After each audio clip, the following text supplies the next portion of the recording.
Con la finalización de la predinastía y la unificación de los estados del norte y del sur, por obra de Memes, comienzan las dos primeras dinastías, alrededor del año 3000 a.C., llamadas dinitas. Se sucede más tarde el Imperio Antiguo con capital en Menfis, tiempo donde se sientan las bases de las instituciones que dieron origen a la cultura egipcia. Se construyen las grandes pirámides, surge la escritura y los escribas. El libro egipcio tiene características diferentes al libro mesopotámico. Fue creado por los habitantes del Valle del Nilo y sobrevivió hasta el siglo IV de nuestra era. El sistema de escritura egipcia no fue adoptado por otros pueblos, aunque sí compartieron con otros pueblos, como los griegos y romanos, el papiro. El contenido de los jeroglíficos fue descifrado a partir del descubrimiento de la piedra Rosetta.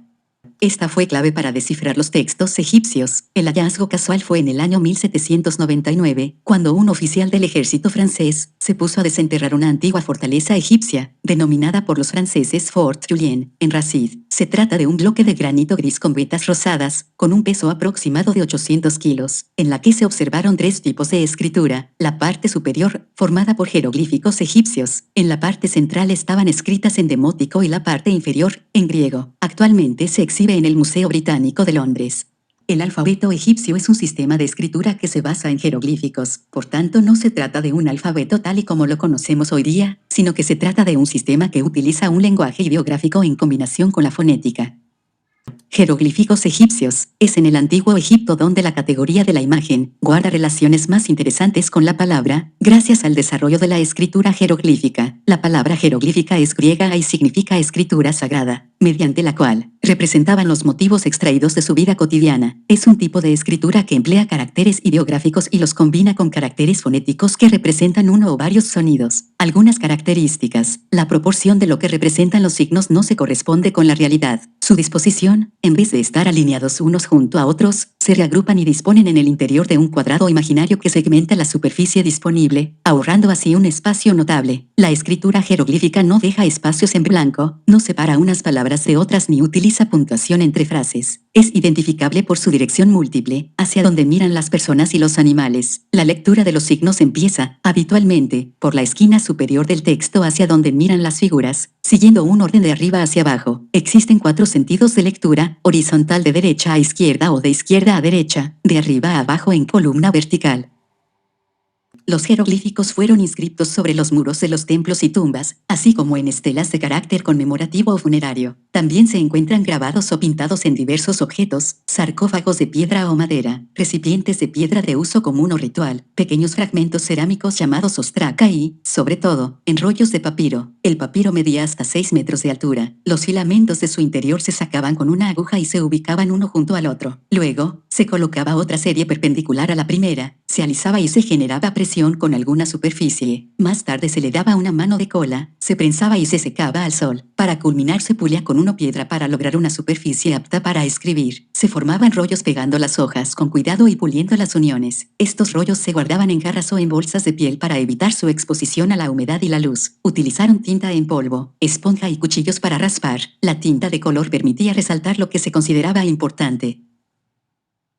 Los tipos de escritura son jeroglífica cursiva o lineal, escritura jeroglífica simplificada que aparece sobre papiros y paneles de madera, empleada con frecuencia en el libro de los muertos, un conjunto de plegarias y encantamientos destinados a proteger al difunto en su trayecto en el más allá.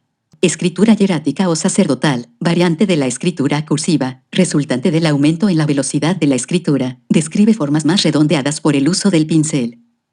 Escritura demótica. Durante la 26ª dinastía, el poder central pierde poder y surge un nuevo tipo de escritura cursiva, desarrollada primeramente en el norte del país y extendiéndose por todo Egipto.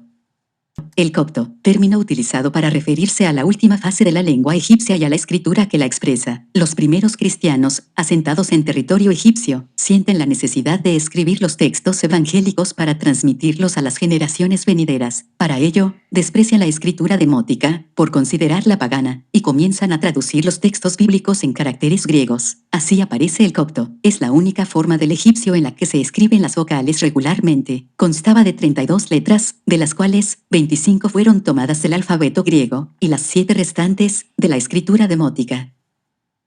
El escriba. Los escribas del antiguo Egipto tenían una alta consideración social y eran los encargados de inscribir, clasificar, contabilizar y copiar, utilizando varios tipos de escritura, como la hierática o demótica, que les permitía escribir rápidamente. Solo una élite restringida tenía acceso a la lectura de los textos y a la práctica de la escritura. Según estimaciones recientes, menos del 1% de la población era letrada. El hecho de saber leer y escribir otorgaba un estatuto codiciado y conducía a los más altos cargos. El cargo de escriba era difícil de obtener, se necesitaban 12 años para llegar a serlo. El escriba secular era un funcionario encargado de la administración del Estado. Los escribas sacerdotales, a los que correspondía el culto a los dioses, eran tenidos en alta estima por los faraones ya que intervenían e imponían sus criterios en las luchas sucesorias. Los 3000 años de la inmutabilidad del Estado egipcio y del elevado código moral de su sociedad fue obra exclusiva de los escribas. Educaron, tanto al pueblo bajo como a la realeza, administraron las riquezas y las distribuyeron entre sus habitantes.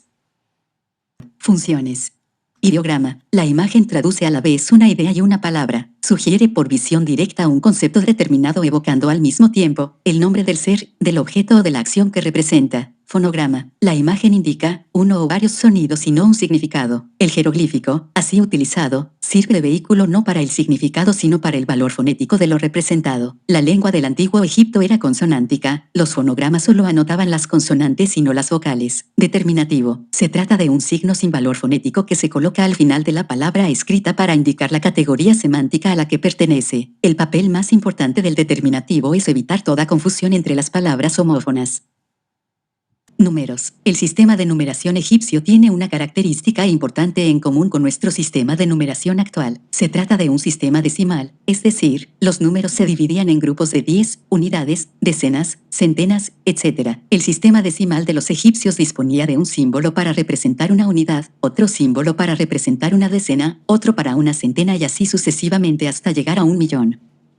Calendario. La cultura egipcia empleó varios tipos de calendarios, como el lunar, solar o civil, y otro estelar para registrar los acontecimientos de los cuerpos astronómicos. El calendario egipcio solar fue el más utilizado por sus precisiones en las inundaciones del Nilo, y estaba formado por un círculo con 12 figuras doradas que simbolizaban a algunos de sus dioses. Este calendario solar se describió en el papiro de Rind, en el cual se manifestaba que el año constaba de 365 días, dividido en 12 meses de 30 días cada uno, y al final del año, 5 días se pagó menos para venerar a los dioses Osiris, Horus, Set, Isis y Neftis. El año tenía 3 estaciones de 4 meses, que eran nombradas de la siguiente manera: Ajeto, ciclo de inundación, para los meses de Tot, Faofi, Atir, Joyak, Pereto, época de germinación e invierno, durante los meses de Tibi, Mesir, Famenot, Farmuti, Shemo, periodo de cosecha y sequía, durante los meses de Pajón, Paini, Epifil, Mesore. Al respecto, los egipcios nunca usaron en sus escrituras los nombres de los meses, sino el número del mes. Por ejemplo, día 4 del segundo mes de Ajet, en otras palabras, el cuarto día del mes Faofi.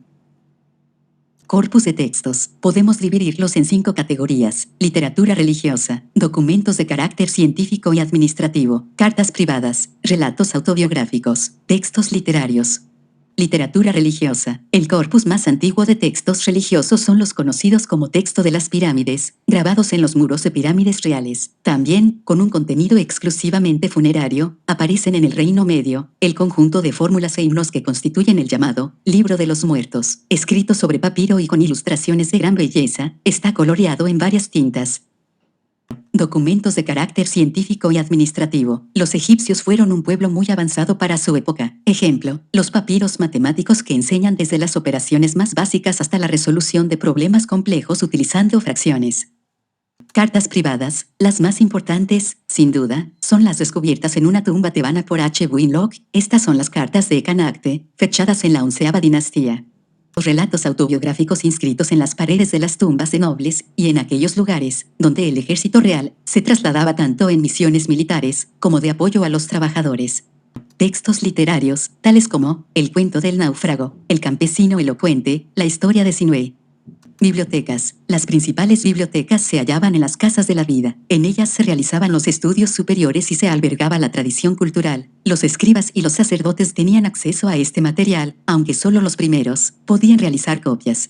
Conclusiones. Los egipcios han dejado su marca y aún hoy, sus grandes descubrimientos e invenciones nos acompañan, pero sin duda una de las más importantes ha sido el papiro, que fue un aporte sustancial, concebido como soporte móvil de la escritura. El estudio del papiro ha dado origen a una nueva especialidad histórica, la papirología. Esta forma material del libro fue adoptada por griegos y romanos, posibilitando a la humanidad conocer y descubrir la cultura y desarrollo de los diferentes pueblos.